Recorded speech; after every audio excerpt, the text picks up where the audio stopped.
Hi friends, ఇవాళ పెద్దలకు బియ్యం ఇస్తున్నాం మేము. ఈరోజు మా ఇంట్లో స్పెషల్స్ చూడండి. రోటీలు, చప్పటి పప్పు, గోకరకాయ కూర,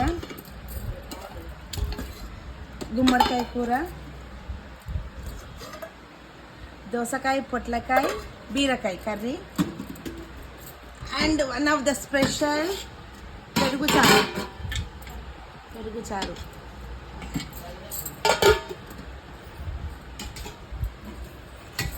పప్పు, చామకూర పప్పు, మిర్చి బజ్జీలు అండ్ ఆలు బజ్జీలు, వైట్ రైస్, కీర్ అండి, సాబుదానా కీర్ అండ్ పరమాన్నం అండ్ పూరీలు. Bye friends.